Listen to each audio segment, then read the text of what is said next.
5 ऐसे ट्रिक्स के बारे में आज के इस वीडियो में मैं बात करने वाला हूं जिससे कि आप भी बैराट की लैंग्वेज को मास्टर कर सकते हो और किसी भी बैराट को समझने में, इंटरप्रिटेशन करने में आपको किसी भी तरीके की प्रॉब्लम नहीं होगी। आई नो ये सारी ट्रिक्स आपको अब तक किसी ने शायद नहीं बताई होंगी, तो इस वीडियो के एंड तक 5 सबसे इंपॉर्टेंट टिप्स और सबसे इंपॉर्टेंट टेक्निक्स मैं आपको बताने वाला हूं जिससे कि अब ये बैराट आपके लिए पढ़ना बहुत आसान होने वाला है। तो चलिए जल्दी से वीडियो को स्टार्ट करते हैं और हम बात करते हैं कि कैसे हम बैराट की लैंग्वेज को प्रॉपर्ली मास्टर कर सकते हैं और क्या उनसी ऐसी मिस्टेक्स हैं जिन्हें आपको पूरी तरीके से अवॉइड करना है। तो रूल नंबर 1, क्योंकि यहां पे मैं 5 टेक्निक्स बताने वाला हूं, तो रूल नंबर 1 क्या है? रूल नंबर 1 ये है, जब भी आप किसी बैराट को ओपन करें तो सबसे पहले उसके इंडेक्स पे नजर डालें कि उसका इंडेक्स में कितने चैप्टर्स हैं। यहां आपको समझाने के लिए, आपके रेफरेंस के लिए मैंने यहां पे कंपनीज एक्ट का रेफरेंस लिया है। अब देखिए, फॉर एन एग्जाम्पल, अगर मेरे हाथ में ये कंपनीज एक्ट का बैराट है तो कंपनीज एक्ट में 29 चैप्टर्स है और इसके साथ साथ अब आपको ये पता लग गया कि कंपनीज एक्ट में चैप्टर कितने हैं। अब आप सोचेंगे कि इससे क्या बेनिफिट होगा। इससे आपको सबसे बड़ा बेनिफिट ये होता है कि सेक्शन नंबर लर्न करने में आपको काफी आसानी होती है और आप ढूंढ पाते हैं कि कोई पर्टिकुलर सेक्शन कहां गिवन होगा। फॉर एन एग्जाम्पल, अगर आपको यह पता है कि कंपनीज एक्ट में चैप्टर नंबर 10 जो है वो ऑडिट एंड ऑडिटर्स का है, तो आपको ये रिकॉल करने में बड़ी आसानी होगी कि इंटरनल ऑडिट का सेक्शन हमें कहां मिलेगा, कौन से चैप्टर में मिलेगा, ऑडिटर की डिस्क्वालिफिकेशन के बारे में, रिमूवल के बारे में प्रोविजन कहां गिवन है, ये आपको पता रहेगा अगर आपको यह पता हो कि किसी पर्टिकुलर लॉ में चैप्टर्स कितने हैं। तो सबसे पहले नेविगेट दी इंडेक्स फर्स्ट। आप पहले इंडेक्स पे मास्टरी बनाइए। इंडेक्स में देखिए कि नंबर ऑफ सेक्शन कितने हैं और कैसे कैसे किन किन चैप्टर्स में वो डिवाइडेड है। अब कंपनीज एक्ट में ही अगर आप देखेंगे तो 470 सेक्शंस है और सेक्शन 2 में डेफिनेशन है। अब साथ में यह भी देखना इंपॉर्टेंट होता है कि किसी भी एक्ट में शेड्यूल कितने हैं, जैसे कि कंपनीज एक्ट में 7 शेड्यूल्स है। अगर सेक्शन कहता है व्हाट तो शेड्यूल बताता है हाउ। तो ये व्हाट और हाउ का कॉम्बिनेशन बड़ा इंपॉर्टेंट है। शेड्यूल हमेशा किसी भी एक्ट के लास्ट में गिवन होता है। अगर आप सीपीसी देखेंगे तो सीपीसी में आप जो ऑर्डर देखते हैं वो कहां देखते हैं, सीपीसी में आप अलग अलग फॉर्म्स के जो फॉर्मेट देखते हैं वो आप कहां देखते हैं, वो आप एक्ट के बाद में देखते हैं। तो आपको ये हमेशा पता होना चाहिए कि किसी एक्ट में शेड्यूल है या शेड्यूल ही नहीं है। For an example, partnership act में आप जो शेड्यूल देखते हैं उसमें आपको पार्टनरशिप की एग्रीमेंट के फॉर्मेट के बारे में पता लगता है। एलएलपी में आपको कन्वर्जन के बारे में पता लगता है, लेकिन इंडियन कॉन्ट्रैक्ट एक्ट में आप कोई शेड्यूल नहीं देखते। सो यू मस्ट नो कि किसी पर्टिकुलर लॉ में शेड्यूल है या शेड्यूल नहीं है। तो ये है पहली टेक्निक। पहले हमें मास्टर करना है इंडेक्स को, चैप्टर कौन कौन से हैं, कितने डिवाइडेड है, उसके बाद हमें आगे बढ़ना है। नाउ उसके बाद जो सेकंड टेक्निक है, वो सेकंड टेक्निक कहती है कि सबसे पहले आप किसी भी एक्ट का सेक्शन नंबर 2 जरूर देखेंगे। अब सेक्शन नंबर 2, जब भी मैं बैराक्ट ओपन करूंगा, ये सारे बैराक्ट्स में नहीं होता, सारे एक्ट्स में, सारे स्टैट्यूट्स में नहीं होता, लेकिन आपको मल्टीपल लॉज में सेक्शन नंबर 2 में ही डेफिनेशन देखने को मिलती है। नेगोशिएबल इंस्ट्रूमेंट में आपको नहीं मिलेंगी, लेकिन अगर आप इंडियन कॉन्ट्रैक्ट एक्ट देखेंगे, सेल ऑफ गुड्स एक्ट देखेंगे, कंपनीज एक्ट देखेंगे, कोड ऑफ सिविल प्रोसीजर भी देखेंगे, तो वहां आपको सेक्शन नंबर 2 में सारी डेफिनेशन, जिसे हम बोलते हैं इंटरप्रिटेशन क्लॉज, देखने को मिलेगा। उससे ही हम कहते हैं किसी भी लॉ की डिक्शनरी। तो अलग अलग वर्ड्स जो किसी पर्टिकुलर एक्ट में गिवन है, उन वर्ड्स का मीनिंग क्या है, तभी तो आप उन वर्ड्स का मीनिंग पूरे एक्ट में इंटरप्रिटेशन निकाल पाएंगे। For an example, Indian contract act में ये डेफिनेशन गिवन है कि वॉइड कॉन्ट्रैक्ट क्या होता है, ऑफर क्या होता है, ऑफरी क्या होता है। कंपनीज एक्ट में कंपनी की डेफिनेशन गिवन है, मेंबर की डेफिनेशन गिवन है, debenture, deposit, board, director, dividend, ये सारी डेफिनेशन हम कहां देखते हैं, वो हम सेक्शन नंबर 2 में देखते हैं। आपको ये पता होना चाहिए कि कितनी डेफिनेशन है। For an example, companies act के सेक्शन नंबर 2 में 95 क्लॉजेस हमें देखने को मिलते हैं जिसमें कि अलग अलग डेफिनेशंस होती हैं। लेकिन अब समझने वाली बात यह है कि जब भी हम किसी डेफिनेशन को देखते हैं ना, तो आप डेफिनेशन के नेचर को समझिए। डेफिनेशन के नेचर को कैसे समझना है कि वो जो डेफिनेशन है वो इंक्लूसिव डेफिनेशन है या फिर वो डेफिनेशन इंक्लूसिव है या वो डेफिनेशन एग्जॉस्टिव डेफिनेशन है। तो इसे समझना बड़ा इंपॉर्टेंट होता है कि वो इंक्लूसिव है या एग्जॉस्टिव है। अब आप बोलोगे कि ये मैं कैसे डिफाइन करूं।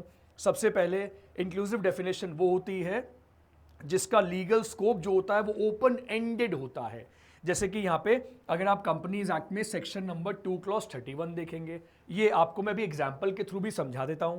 इसके अलावा एग्जॉस्टिव वो होती है जो कि रेस्ट्रिक्टिव होती है और जो डेफिनेशन अपने आप में कंप्लीट होती है। Now you must be wondering कि हमें पता कैसे लगेगा कि कोई डेफिनेशन जो है उसका नेचर कैसे है। तो हम इसको ऐसे देखते हैं कि डेफिनेशन के स्टार्टिंग में वर्ड्स क्या है। डेफिनेशन शुरुआत किससे हो रही है? अगर किसी डेफिनेशन की शुरुआत मीन्स से हो रही है या डेफिनेशन की जो शुरुआत है वो इंक्लूड से हो रही है, उससे हमें पता लगता है कि वो डेफिनेशन का जो मीनिंग है वो रेस्ट्रिक्टिव है या वो ओपन एंडेड है। एग्जाम्पल के लिए ये देखिए, एक एग्जॉस्टिव डेफिनेशन का एग्जाम्पल यहां पे मैं आपको कंपनीज एक्ट का दिखाता हूं। ये बेसिकली मैं टैक्समैन का जो बेयर एक्ट है, टैक्समैन का जो बेयर एक्ट है, उस बेयर एक्ट में जो डेफिनेशन गिवन है उसको मैं यहां पे रेफर कर रहा हूं। मैं टैक्समैन का बेयर एक्ट इसलिए रेफर करता हूं क्योंकि उसमें जो ओरिजिनल टेक्स्ट होता है वही टेक्स्ट बेयर एक्ट में गिवन होता है और साथ ही साथ बहुत अच्छे केस लॉज भी यहां पे गिवन होते हैं, इसलिए मैं इस बेयर एक्ट को रेफर करता हूं। अब देखिए, अब सेक्शन 2 क्लॉज 20 जो कंपनीज एक्ट का है, सेक्शन 2 क्लॉज 20 में यहां पे ये प्रोविजन गिवन है कि company means a company incorporated under this act और under any previous company law. तो ये हुई एक एग्जॉस्टिव डेफिनेशन जो सेक्शन नंबर 2 क्लॉज 20 में गिवन है। अब यहां पे आप समझिए कि यहां पे क्लियरली गिवन है कि कंपनी का मतलब सिर्फ उसी कंपनी से है जो कि कंपनीज एक्ट 2013 में बनी हो या कंपनी से रिलेटिंग कोई प्रीवियस कंपनी लॉ आया हो, जैसे कि कंपनीज एक्ट 1956। तो कंपनी का अगर कोई लॉ नहीं है तो उसके अलावा हम किसी भी एंटिटी को कंपनी की डेफिनेशन में शामिल नहीं करेंगे, राइट। तो इसलिए एग्जॉस्टिव डेफिनेशन का जो स्कोप होता है ना वो काफी नैरो होता है। बस जितना लिखा हुआ है उतना ही इंटरप्रिटेशन किया जाएगा और आप जानते हैं कि इंटरप्रिटेशन कोर्ट्स में कितना इंपॉर्टेंट होता है और हम लोगों को बीइंग ए लॉ स्टूडेंट हमें ये इंटरप्रिटेशन के सारे रूल्स पता होने चाहिए। तो मैंने आपको अभी तक दो तरह की डेफिनेशंस बताई हैं, एक बताया मीन्स और दूसरा बताया इंक्लूड्स। अब बात करते हैं उन डेफिनेशंस के बारे में जो सबको अपने अंदर शामिल कर लेती हैं, जिसे हम बोलते हैं इंक्लूसिव डेफिनेशन, जो कि ओपन एंडेड होती है।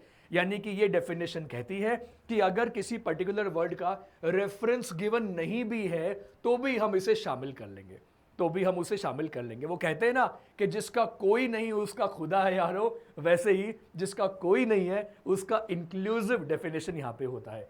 एग्जाम्पल के लिए यहां पे अगर हम देखेंगे तो मैं आपको एक एग्जाम्पल दिखाता हूं और ये एग्जाम्पल देखिए डिपॉजिट की डेफिनेशन।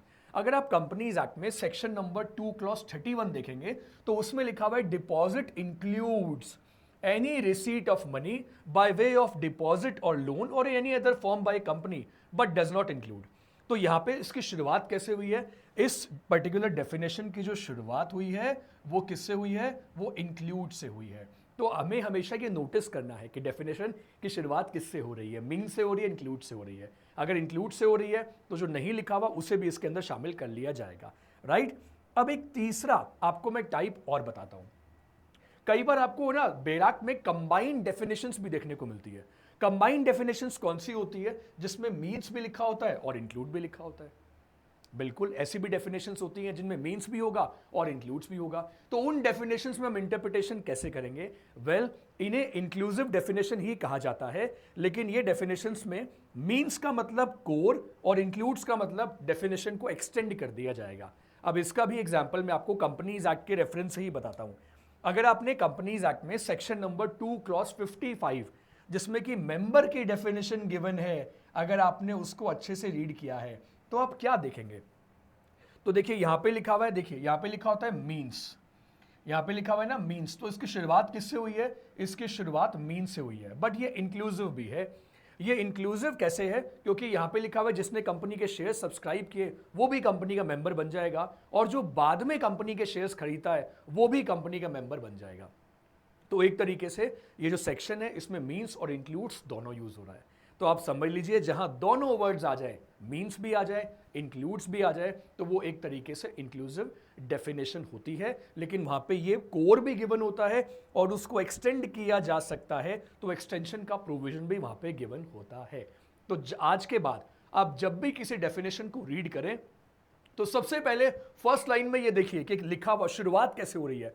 शुरुआत मीन्स से हो रही है या शुरुआत इंक्लूड से हो रही है। या फिर दोनों को यूज किया जा रहा है? अगर दोनों को यूज किया जा रहा है, we don't have any problem, क्योंकि वहां भी एक्सटेंशन हो रहा है।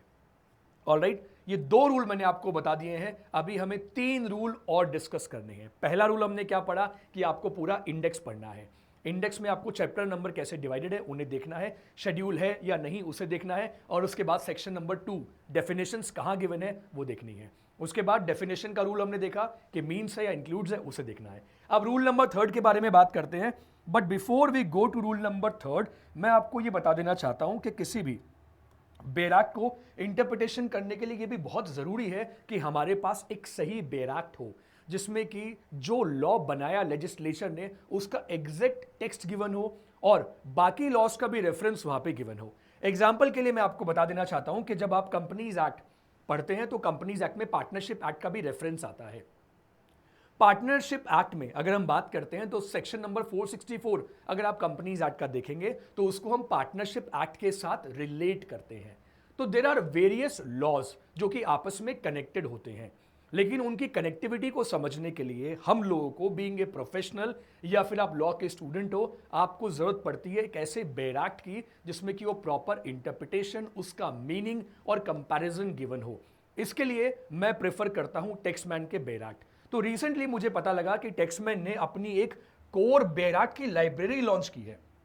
And the best thing is कि इस लाइब्रेरी में 150 जो इंपॉर्टेंट सेंट्रल एक्ट्स हैं वो सब टेक्स्टमैन ने कवर कर दिए हैं। And the best part is कि टेक्स्टमैन की ये जो लाइब्रेरी है ना, इस लाइब्रेरी में हमें क्या देखने को मिलता है कि इसमें टेक्स्टमैन ने सारे के सारे जितने भी नए लॉज आए हैं, इंक्लूडिंग बीएनएस, बीएनएसएस, सीआरपीसी, इनका प्रॉपर कंपैरिजन, आईपीसी के साथ में कंपैरिजन, इंडियन एविडेंस एक्ट का कंपैरिजन विद दी भारतीय साक्ष्य अधिनियम, और इसके साथ साथ जो नए लेबर लॉज आए हैं, लेबर कोड आया है, उसका प्रॉपर कंपैरिजन जो है वो टेक्स्टमैन ने लॉन्च किया है। और एक साथ टेक्स्टमैन ने 150 बैराक्ट्स की ये लाइब्रेरी लॉन्च की है।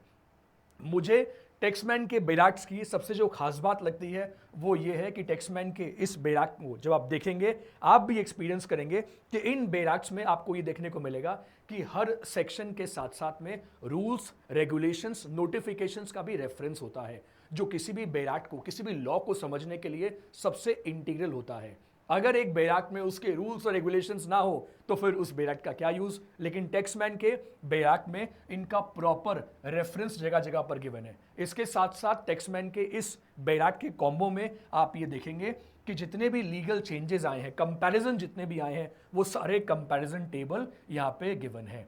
तो सबसे पहले 2026 के जितने भी अमेंडमेंट आए हैं वो सब इस बैराक्ट जो बॉक्स जो टेक्स्टमैन ने लॉन्च किया है इसमें सारे के सारे गिवन है। इसके साथ साथ इसमें कंपैरेटिव टूल्स भी यहाँ पे आपको देखने को मिल जाएंगे, जैसे कि आईपीसी, बीएनएस में क्या चेंजेस आए हैं, एविडेंस, भारतीय साक्ष्य अधिनियम, लेबर कोड, इन सारे के सारे चेंजेस के साथ साथ हर सेक्शन के साथ साथ एक टेक्स्ट गिवन है जो उस सेक्शन की इंटेंशन को बताता है, सेक्शन का मीनिंग बताता है। तो टेक्स्टमैन ने यहाँ पे एक बड़ा अच्छा फीचर ये जो लॉन्च किया है वो ये है कि प्रॉपर इंटरप्रिटेशन भी गिवन है, और इसके साथ साथ जो मुझे बहुत अच्छी बात लगती है इस बैराक्ट के कॉम्बिनेशन में कि 150 बैराक्ट्स में रेलेवेंट जो केस लॉज है वो केस लॉज का भी रेफरेंस आपको जगह जगह पर मिल जाएगा, जिससे आप अलग अलग लॉज में आपको नेविगेट करने की जरूरत नहीं पड़ेगी और एक ही जगह पर सारे प्रोविजंस यहाँ पे आपको देखने को मिल जाएंगे। तो अगर आप भी चाहते हैं ये 150 बैराक्ट्स की पूरी लाइब्रेरी जो हम सभी लॉ स्टूडेंट्स के लिए या प्रैक्टिसिंग लॉयर्स के लिए मस्ट है, तो इसे ऑर्डर करने के लिए आप टेक्स्टमैन की वेबसाइट पर जाकर इसे ऑर्डर कर सकते हैं। इसका लिंक मैं नीचे आपको डिस्क्रिप्शन में दे दूंगा, और अगर आप मेरा कोड यूज करेंगे सहयोग 10 SANYOG10, अगर आप मेरा ये कोड यूज करेंगे तो you will get 10% discount on this 150 important central act library. तो ये लाइब्रेरी आपकी लाइब्रेरी के लिए मस्ट है। ऑर्डर करने के लिए you can use my code सहयोग 10, आपको डिस्क्रिप्शन में इसका लिंक मिल जाएगा, एंड ये आपके प्रोफेशनल करियर में काफ़ी काम आ सकती है। So whether you are preparing for, चाहे आप सिविल में देखते हैं या फिर आप क्रिमिनल लॉ में इंटरेस्टेड हैं या फिर आपको कॉर्पोरेट लॉ पढ़ना है, सारे सेंट्रल लॉज आपको एक ही जगह, एक ही इस बैराक्ट के बंडल में मिल जाएंगे। सो कमिंग बैक, तो ये बैराक्ट के बारे में हम लोगों ने बात करी टेक्स्टमैन के, and coming back to the topic, वापस टॉपिक के ऊपर आते हैं और अब बात करते हैं हमारे रूल नंबर 3 के बारे में। अब रूल नंबर 3 यहां पे क्या है, हमने डेफिनेशंस के बारे में बात करी, अब बात करते हैं सेविंग्स क्लॉज के बारे में। सेविंग्स क्लॉज के बारे में आपने कभी सुना है या नहीं सुना, ये मुझे जरूर बताइएगा। सेविंग्स क्लॉज ओके, क्या कैसे काम करता है, क्या कॉन्सेप्ट है, ये देखिए। आपने अगर सीपीसी में सेक्शन 4 ध्यान से पढ़ा है, मुझे पता है कि आप में से शायद काफी लोग सेविंग्स क्लॉज को अवॉइड कर देते हैं, लेकिन इसे अवॉइड नहीं करना चाहिए। और इंटरेस्टिंग बात यह है कि कंपनीज एक्ट में भी एक सेक्शन नंबर 465 है जो बात करता है सेविंग्स के बारे में। तो यहां मैं कंपनीज एक्ट का रेफरेंस ले रहा हूं और इसके साथ साथ मैं आपको Indian code of civil procedure के सेक्शन नंबर 4 का भी रेफरेंस दे रहा हूं। तो अगर आप सीपीसी में सेक्शन नंबर 4 देखेंगे, वहां पे क्लियरली ये गिवन है कि सीपीसी के प्रोविजंस एप्लीकेबल नहीं होते अगर कोई अलग से लॉ गिवन है तो। If there is any special act, तो कोई स्पेशल एक्ट अगर बना हुआ है तो सीपीसी उनको क्या नहीं करेगा, सीपीसी जो 1908 का लॉ है वो उसको ओवरराइड नहीं करेगा। वैसे ही कंपनीज एक्ट में भी अगर आप सेक्शन नंबर 465 को देखेंगे, वो भी सेविंग्स क्लॉज है। अब ये क्लॉज क्या कहता है, ये क्लॉज एक सिंपल सी बात कहता है कि कंपनीज एक्ट 1956 में जो भी काम हुए हैं, जैसे कि जो भी एक्शंस हुए हैं, जो भी रजिस्ट्रेशन ग्रांट हुए हैं, या जितनी भी प्रोसीडिंग्स हुई हैं, वो सब की सब वैलिड रहेंगी। तो एक तरीके से जब कोई नया एक्ट आता है और नए एक्ट में अगर सेविंग प्रोविजन होता है, तो वो जो सेविंग क्लॉज होता है वो बेसिकली कॉन्फ्लिक्ट को अवॉइड करता है कि बाकी लॉज में अगर कुछ और गिवन है तो ये वाला लॉ बाकी लॉज में दिए गए राइट्स को, पावर को डिस्ट्रॉय नहीं करेगा। सेविंग्स क्लॉज एक बैलेंस बनाने का काम करता है बिटवीन द लॉ जिसमें ये सेविंग क्लॉज गिवन है और अदर लॉज में। तो ये बैलेंस बनाने का काम कौन करता है, सेविंग्स क्लॉज। तो हमें ये भी देखना होता है कि किसी पर्टिकुलर लॉ में ये सेक्शन अगर गिवन है और अगर गिवन है तो कहाँ गिवन है, इससे हम एक पर्टिकुलर लॉ की प्रॉपर इंटरप्रिटेशन कर सकते हैं। And this is the rule number 3। Rule number 3 के बाद में अब बात करते हैं रूल नंबर 4, जो कि काफी कंफ्यूजिंग हो जाता है कई बार जो नए लॉ के स्टूडेंट्स होते हैं उनके लिए, और कई बार तो जो बहुत टाइम से लॉ की प्रैक्टिस कर रहे हैं उन्हें भी इसको लेकर कंफ्यूजन होता है। तो इसको समझते हैं। देखिए, जैसे कि आप वर्ड देखते हैं not with standing. Not with standing ये कई बार आपको लॉ में देखने को मिलता है अलग अलग सेक्शंस में। For an example, companies act में अगर आप सेक्शन नंबर 6 देखेंगे कंपनीज एक्ट का, तो वो जो सेक्शन नंबर 6 है उसमें लिखा हुआ है नॉट विथ स्टैंडिंग। तो अब इस बात का क्या मतलब हुआ, तो इसे समझाने के लिए यहाँ पे let me give U a reference of section number 6। ये फिर से मैंने टेक्स्टमैन का बेयाक्ट ओपन कर लिया है और ये मैंने बेयाक्ट ओपन किया और ये मैंने सेक्शन नंबर 6 निकाल लिया, और यहाँ पे देखिए क्लियरली लिखा हुआ है नॉट विथ स्टैंडिंग। तो इसका मतलब होता है इन स्पाइट ऑफ। जब किसी सेक्शन में नॉट विथ स्टैंडिंग लिखा हो, इसका मतलब वो उस पर्टिकुलर सेक्शन की सुप्रीमेसी को दिखाता है, यानी कि जो इस सेक्शन में लिखा गया है वही सुप्रीम है। इससे पहले वाले सेक्शन में कुछ भी लिखा हो, तो आप कई बार देखते हैं कि नॉट विथ स्टैंडिंग के आगे या तो किसी पर्टिकुलर एक्ट का नाम गिवन होता है या ये लिखा होता है not with standing anything given in this act, या कई बार बाकी लॉस का भी रेफरेंस होता है। तो इसका सिंपल सा मतलब है कि जो इस लॉ में लिखा हुआ है, जो इस पर्टिकुलर सेक्शन में लिखा हुआ है, जबकि सेक्शन में नॉट विथ स्टैंडिंग आ जाएगा, उसी को माना जाएगा, वही प्रोविजन सुप्रीम होगा। उसके पहले जो लिखा हुआ है वो सुप्रीम नहीं होगा, वो सब कैंसिल हो गए। लेकिन इसका अपोजिट होता है सब्जेक्ट टू। तो कई बार आप ये भी देखते हैं कि सब्जेक्ट टू लिखा हुआ है। अब सब्जेक्ट टू, जिसे कि हम कहते हैं द सबऑर्डिनेट क्लॉज। अब ये सबऑर्डिनेट क्लॉज कैसे काम करता है, जब किसी सेक्शन की शुरुआत सब्जेक्ट टू से हो, जब किसी पर्टिकुलर सेक्शन की शुरुआत सब्जेक्ट टू से होगी, तो आपको ये ध्यान में रखना है कि ये जो सेक्शन है ना, ये सेक्शन कंडीशनल है। ये सेक्शन अपने आप में सुप्रीम नहीं है, ये बेसिकली ये दूसरे सेक्शन की बात कर रहा है जिसके पास एक हायर अथॉरिटी है। तो हम इसी सेक्शन को हम प्रॉपर्ली इंप्लीमेंट नहीं कर सकते कि हम सिर्फ इसी सेक्शन को फॉलो करके इसको इंप्लीमेंट कर देंगे। ये देखना पड़ेगा कि ये पर्टिकुलर सेक्शन बाकी सेक्शंस का रेफरेंस दे रहा है, तो उन सेक्शंस की परमिशन लेकर इस सेक्शन को इंप्लीमेंट किया जा सकता है। तो जब किसी सेक्शन को परमिशन की जरूरत ना पड़े तो उसे कहते हैं नॉट विथ स्टैंडिंग, और उसका अपोजिट होता है क्या, सब्जेक्ट टू, जब किसी सेक्शन में लिखा हो सब्जेक्ट टू तो इसका मतलब वो परमिशन डिमांड कर रहा है। ये दोनों में डिफरेंस है, ये दोनों में डिफरेंस है, राइट। तो ये होता है नॉट विद स्टैंडिंग। आप जब भी देखें तो आप समझ जाइएगा कि उस पर्टिकुलर सेक्शन की सुप्रीमेसी को इंडिकेट कर रहा है।